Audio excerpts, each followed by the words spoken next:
Iya, kapsara aytadi. Ya, tag'da aytadi. Жақсы баға алыңыздар. Өте жақсы. Ал үшінші топ сабаққа дайынсыз ба? Иә. Ал мына топтарға қандай тілек айтасыздар? Қонақтарға да бұл тілектеріңізді беріңіз. Осы сабақта сіздерге біраз көңіл тілейміз. Өте жақсы. Тағы да? Сабақтан жақсы ақпарат алыңыз.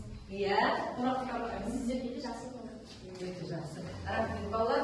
Осы мен де сіздерге жақсы көңіл тілеп сабағымызды бастайды, иә. Ал енді топқа бөлініп топ жетекшісін тағайындап алайық. Мына топта кім топ жетекшісі болады?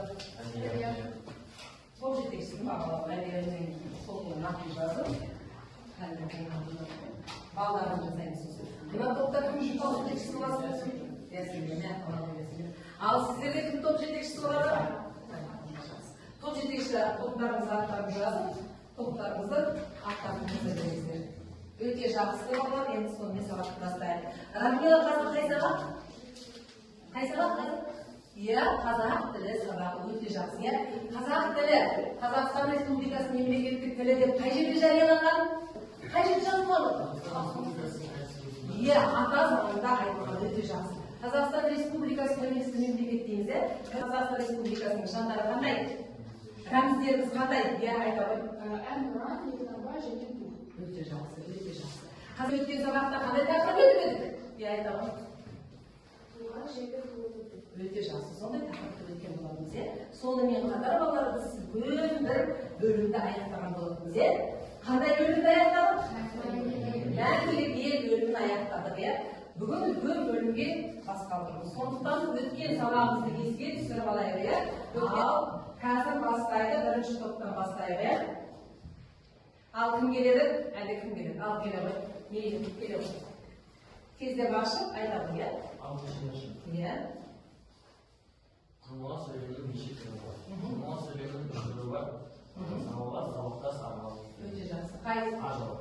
Жауап. Жақсы. Отырған дұрыс деген балалар? Дұрыс. Келесі кім шығады? Ал келе ғой.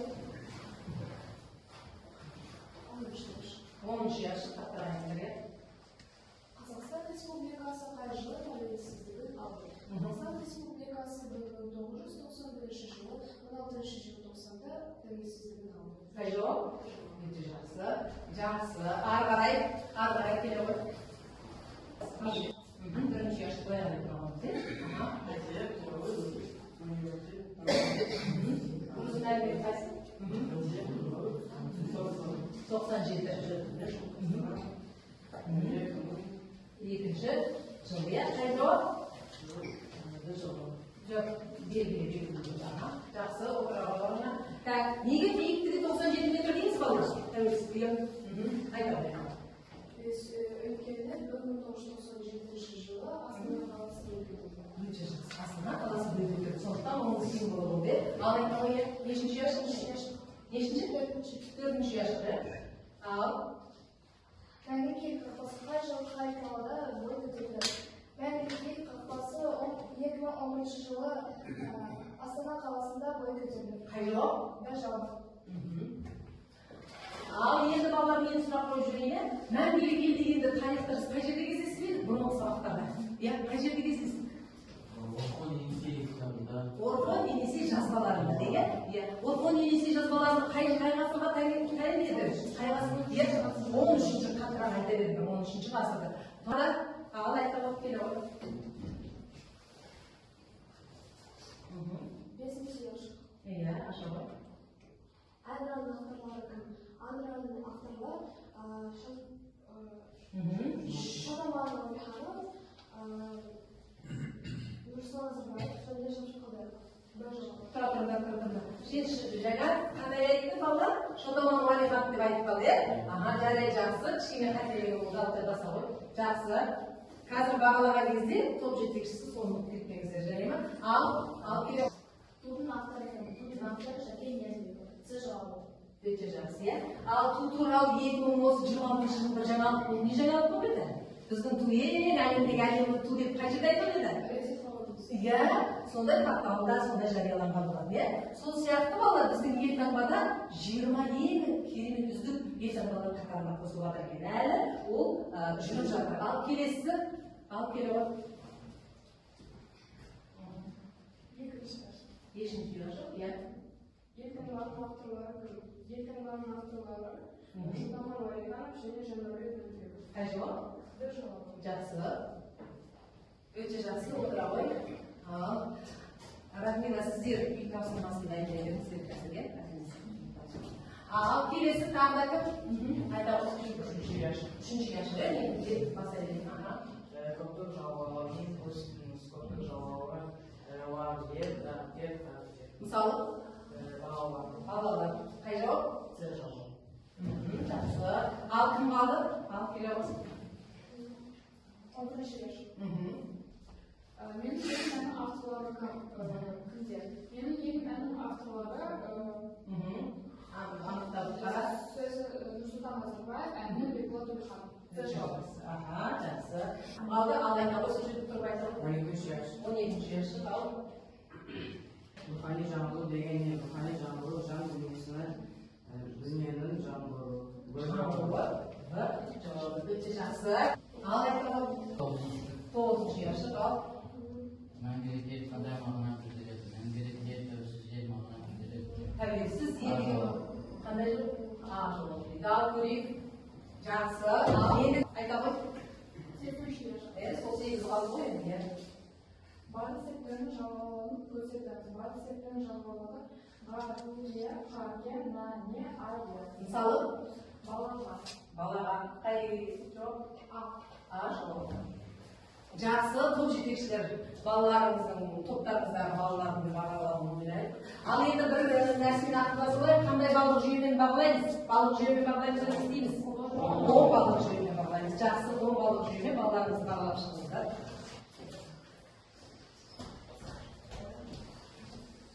Мынаның ішінен Радмила біз кеше 3 сөз өткен, құрылысшы, мұғалім және сатушы. Тақшы осының үшін. Табаңыз, көрсет маған, мұғалім қайсысы, сатушы қайсысы? Қайсысы мұғалім? Мұғалім тақшы. Қоя қарайық. Ал екінші балалар Радмилада бағалауын береді. Құрылысшы қайсысы? Құрылыс. Жақсы. Өте жақсы, жарайсың. Енді сатушы қайда? Сатушы жоқ, сатушы ойлан. Өте жақсы. Олардың бәрі не? Мамандықтар, біз өткен тақырыпта мамандықты өткен сары қарай жалғастырамыз. Сіздер қазір 3-ші тапсырманы алып, сұраққа жауап бересіздер. Дауысты дыбыстардың астын бір сызықпен шығасыздар. Дауысты жұман дауыстарды, жіңішке дауысты екі сызықпен шығасыздар. Дәптерлеріңізді ашып, жақсы балалар, топ жетекшісі бағалауларын білдірдік қой, енді балалар, біз сонымен Қазақстан Республикасында тұрамыз, тарихымызды кішкене біліп қалдық. Енді қазақтың төл өнерлерімен танысамыз. Бүгін біз үлкен бір керемет тарауды бастаймыз деп тұрмыз. Ол төл өнерімізге байланысты. Қалған биік теңіздің терең жандар, өзіміз аштанғанды қалсақталы, өнеріміз өлмесін деген жандар. Ал жігіттен қой өргізіп жылқылатқан, жасынан ит жүгіртіп молдыратқан. Сендердің алаужығы айтуағын талайдың шабытына шығып жатқан. Сенен жақты сайратып, бір алма көзің жебеші, шабыт сыйлаған шалқай шапалағын мен бебеші. Армысың қазақ даласы, шежіреп белден белесі, атырау алтай арасы, өшпейтін тарих көнесі.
сөз жарысы екі адамның жарысы тағы не екен айтыста не айтылады екен айтыста Қазақстанның тарихы туралы олардың жақсы істерін айтады.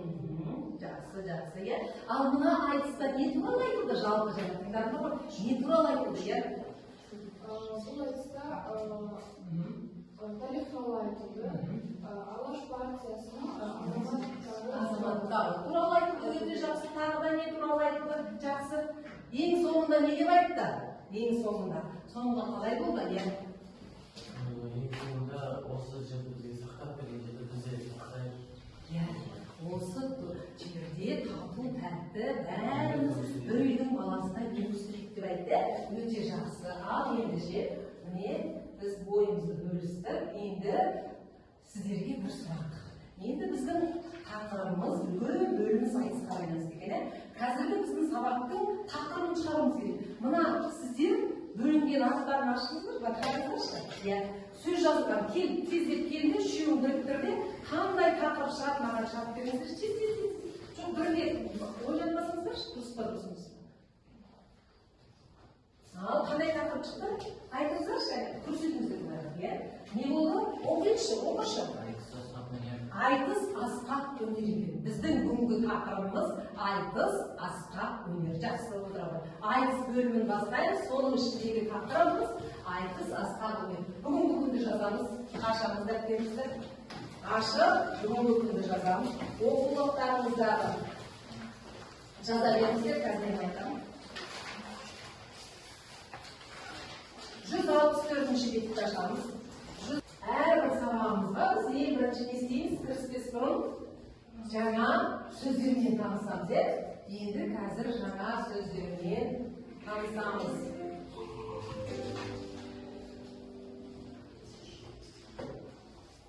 Ал бірінші жаңа сөз мадақтайды. Мадақтайды деген сөз не деген мағынаны білдіреді? Ал жерде айта ғой, иә? Мақтайды. Айтыста не істейді адамдар? Жақсы істерді мадақтайды. Өз-өзі мақтайды ма? Жоқ, көбіне жақсы істерді мадақтайды. Ары қарай ең бірінші түсіндіріп алайын, тұрмыс тіршілік дегеніміз бүт. Иә, бүт. Жақсы айта қояйық. Тұрмыс тіршілік деген мысалы ақындар тұрмыс тіршілікті айтады. Санма дегеніміз адам өз ойынан ойлап шығарады, иә, өз ойынан. Ал мысалы, иә айтыңызшы. Ақындар қолма-қол Сөйлей ма? Ақындар қолма-қол сөйлей ма? Әмин, өлеңдетіп айтады, иә, өте жақсы, ары қарай кетті. Сынайды, жаңа ғана айтты, иә? Иә, тағы да синоним айта қойшы, сынайды деген не істейді тағы да? Кемшілікті айтады, иә, жақсы. Сонда айтыста не сынайды екен? Өте жақсы, екеуден жұлып тастасыңдар. Сен екеуін былай жұлып немесе сен мына жаққа келіп жұлып тастасың, жарай ма? Сіздер өздеріңіз. Сен екеуін екеуден жұлып тастасаң, сен айтам, сол бойынша жасайсыздар. Бірінші, сынайды сөйлем құрамыздар, тездеп. Сөз жарысын сіздер сөйлем құрамыздар. Тұрмыс тіршілік құрамыздар. Соңғы суырып салмаңыз. Ері қарайды сендерді, тез қараңдар, кемшіліктер. Және мадақтайды. Тез бір минут уақыт береді. Көресің ба? Ал онда дайын болсаңдар, бер. Так, екінші топ дайын. 4, 8. Бір дайын ба? Белгілесейші. Иә. 2 қалды. 3 қалды. 3 қалды. Ал, жақсы, жарайдыңда. Ол деші бірінші топ. Бірінші жұп. Ал, сөйлемдеріңіз. Тыңдаңыз бәріңіз. Балалар қасқа қалайсыздар? Айтыста ақындар көпшіліктерді сынайды. Дұрыс па? Ондағы тұрмыс тіршілік өте қарапайым. Ал, ары қарай кеттік, оқимыз. Қайсымыз ал оқиық? Айтыста ақындар, екі ақындар сөзбен жарысқан. Айтыста екі ақындар деді. Екі ақындар деді. Кішкене енді ойлаңдар, иә? Сөйлем дұрыс бұрынды ма? Айтыста ақындар кемшіліктерді сынайды. Кемшіліктерді сынайды. Жақсы, ары қарай. Ақындар бір-бірін мадақтайды. бір-бірін мадақтайды. Кішкене сөйлемді, иә?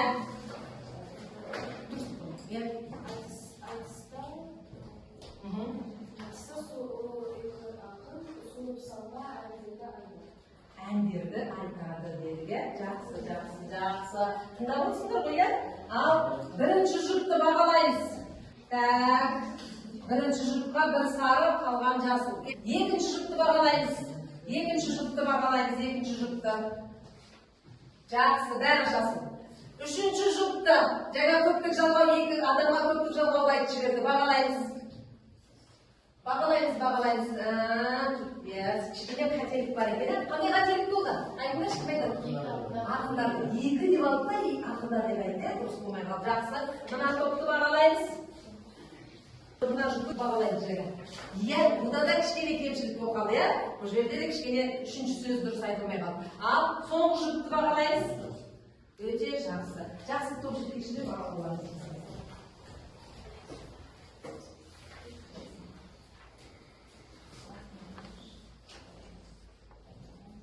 Жасап болды ба? Жаздеше 164-ші беттегі бірінші тапсырманы өз беттерің шешеге жұмыс оқимыз.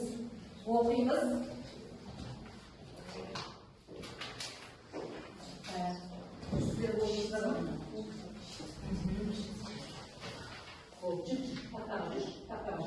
Тақтаға.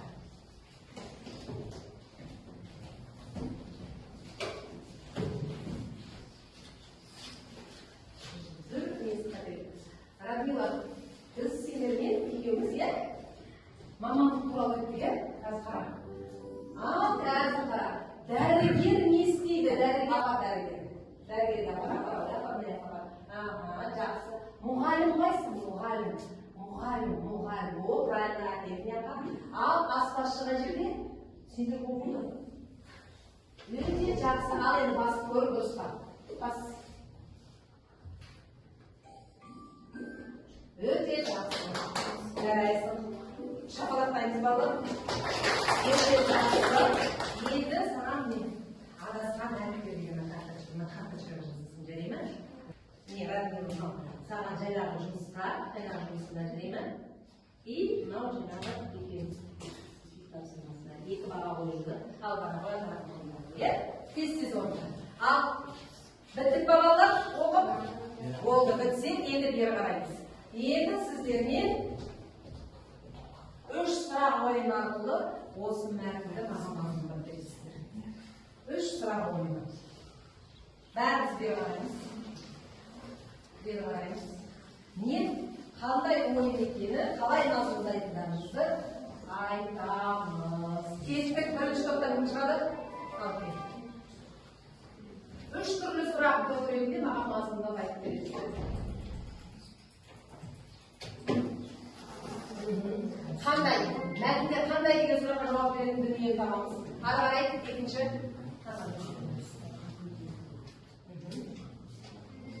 Ал.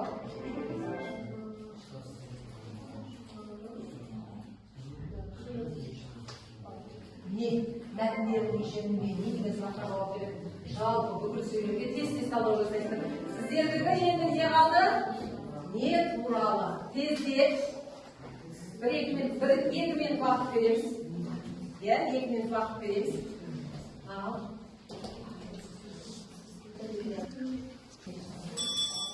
Так, екінші топ дайын екен. Бірінші топ дайын. Жақсы. Қай топ бастайды? Не деген сұрақ кімде? Ал жақсы. Мәтін не туралы? Кеттік. Ал, қайдан. Тыңдаймыз бәріміз. Кезіміз ол халық өнерінің бейнелері әдебиет көркем саласының бірі. Әдебиет көркем өнердің бір түрі. Және айтыс қазақ, қарақалпақ, қырғыз елдерінде болады. Жақсы, тағы да. Және айтыста екі ақындар, сөздерін жастар, жақсы, отыра қойылған. Ары қарай. Ары қарай екінші қандай деген кім деді қандай? Міне мына дескрипторға қарап бағалаймыз қазір. Естеріңізде болсын ма? Айтыс өнері қазақ халқынан басқа, қырғыз, қарақалпақ елдерінде бар.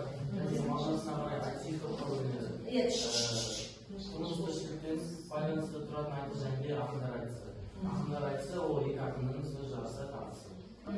Ал бастаймыз. Тұра ғой. Айтысқа жақсы ниетін жақсы істесін. Мадақтайды, жаман істерін сынайды. Тағы да бір сөйлем болды. Бұлар топтық. Айтысқа тәрбие туралы айтады. Өте жақсы тәрбие туралы айтады. Дұрыс айтады. Тағы да айтыс деген өнерге жақсы. Сонымен айтыс деген үлкен тақырыпты біз өзімен бастап жатырмыз, иә? Жалпы айтыс қай елдерде бар екен жаңа тән айтыс? Қай халықтарда бар дедік, иә? Қазақтарда, қырғыздарда, жақын Ұлттарда бар екен. Өте жақсы, иә? Айтыс деген неге өнер дейміз? Неге өнер дейміз? Неге өнер дейміз? Ал айтамын. Мысалы, домбыра ойнайды, ән айтады. Немесе ол бір халыққа өнер айтады. Халықтың алдында, иә, әдемі және ұлттық киімді көрдік, иә, кие, домбыра, немесе баян, иә, ұлттық аспаптың көмегімен әндетіп тұрып айтады. Сондықтан бұл өнер, иә, бұл өнер. Енді балалар сіздерге бір қосымша айтып көрсетіп отырмын. Мен қазір 3 топқа 3 түрлі тапсырма беремін. Ал енді сіздерге мынандай қосымша жібересің.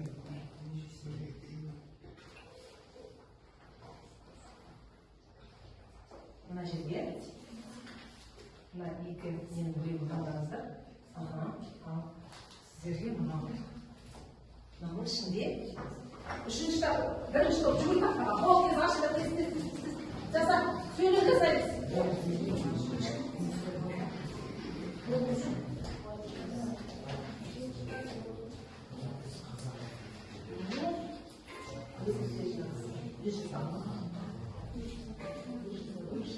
Молодец, керемет, керемет.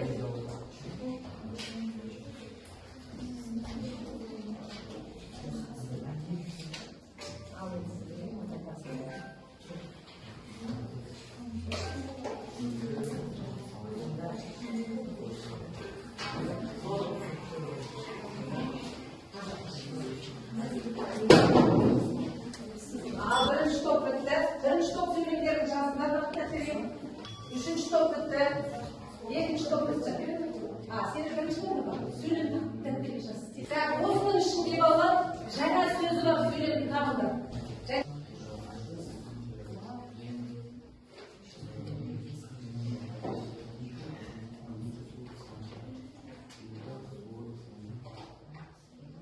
Келіңіздер. Анақты маған көрсетіп, қалғандарымыз бағалаймыз. Бірінші топ, үшінші топ, бері қараймыз, үшінші топ, қыздар бері қараймыз. Ал оқу. Екі ақын бір-бірінің кемшілігін іздемеген. Кемшілігін іздемеген. Бірінші сөйлем дұрыс болған ба? Жақсы. Айтыс өнері қырғыз, қарақалпақ елдерінде бар және қазақ елінде бар. Өте жақсы. Дұрыс па? Ал шарлақтаймыз. Жарасыз, Кемшілігі. Өте жақсы. Қазір ал ағай. Сіздердің қайтадан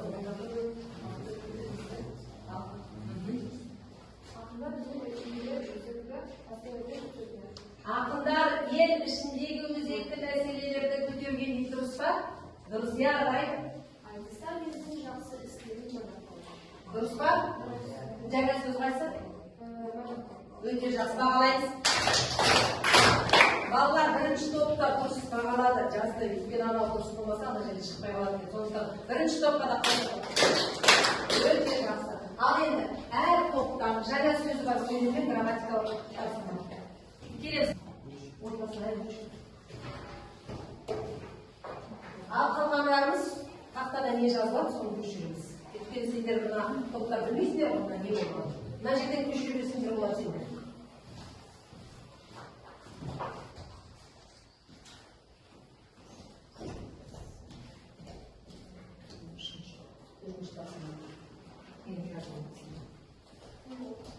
Болды ма? Ал балалар бастарыңды көтеріңдер де бері қараңдар. Қате болса түзетуіміз керек, иә? Ал келді болды ғой. Айтыс сап есімі. Енді сан есімі. Оның жалғауы есептік.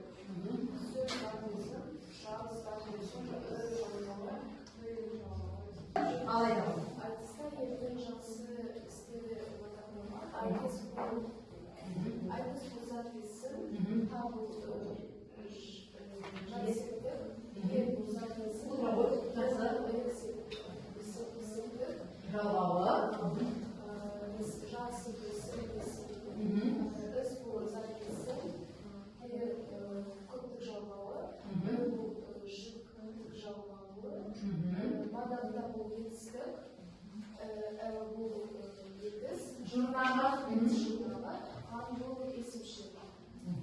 Жақсы, өте жақсы. Ал. Екі бұл сәл есімін түрі болады. Қалғаныңыз көріп көшіресіз бе? Автоматически ол записінің түрі, екі бір сәл есімін түрі болады. Дегеніміз ол тәуелділіктің жалғауы болады. Үлесеттіктің жалғауы. Кем ол сәл есімін түрі. Жүре дегеніміз ол записінің жұрнағы болады. Тәуелді жалғау. Жатсеттіктің жалғауы. Үз дегеніміз ол записінің түрі. Етістіктің жұрнағы, мен болыпсыздық етістіктің жұрнағы, және мен есімшінің жұрнағы. Дұрыс па? Өте жақсы. Бағалайымыз жақсы отыра қойыңызға. Ал. Ағай. Енді балалар. Қазір мен сіздерге ол телефондарыңызды алыңыздар. Бәріміз.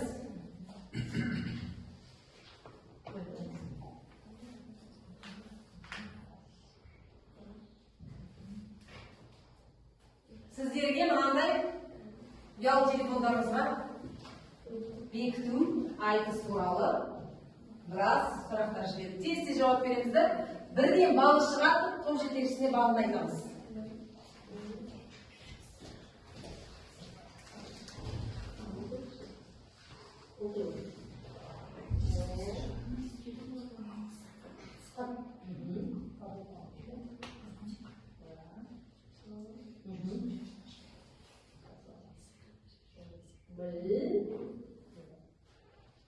Осы айтыс туралы білгендеріңізді біраз ары қарай шыңдатып деп ойлаймыз. Топ жетекшілер бағалауларымызды айтып жіберейік. Кімге ақтырға 10 балл қойды? Өте жақсы. Кейбір жерінде жауап бере алмай қалды. Екі жанға 9 балл, ол топқа көмектесті. Радиоға мен 10 балл қойдым. Жақсы. Келісесіздер ме? Иә, кішкене. Топта артыма мен 8 балл қойдым. Ол кейбір сұрақтарға жауап бермеді. Өте әділ, өте әділ. Сен кішкене жоғарыда түсіріп, иә? Дамирға мен 8 балл қойдым. Ол кішкене онша емес сұрақтарға жауап берді. Иә, кейбір сөйлемдерді дұрыс айта алмады, иә? Сунайға мен 10 балл қойдым, өйткені сұрақтарға, барлық сұрақтарға жауап берді. Топқа көмектесті. Өзіне мен 9 балл қойдым, өйткені кейбір сұрақтарға жауап берді. Жақсы, өте жақсы. Ал кетті, үш тоқтес. Мен Фатимаға 9 балл қойдым, ол жақсы жауап берді. Ажаға мен 10 балл қойдым. Мұхаммадалиға мен 8 балл қойдым. Ол көп жауап бермесе де, біздің тобымызға көмек берді. Мен өзіме 10 балл қойдым. Өте жақсы. Балалар, сендердің бағалауларына қосыламын. Енді Радина сабағына келіп айташып жүріңіз. Кел. Радина, сен де кел. Сабақ түсінген, қалай түсіндіңіздер?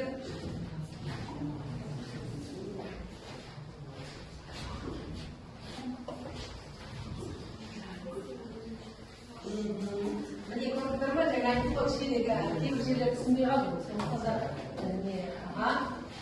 Жақсы, келейік топ. Радина өте жақсы.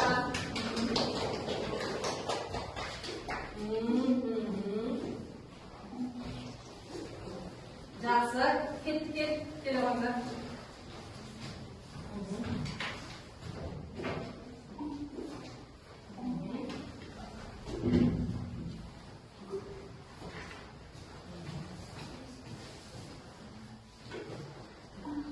Ал, рахмет сабаққа келгендеріңізге. Ал енді менің өзімнің бағалауым болсын.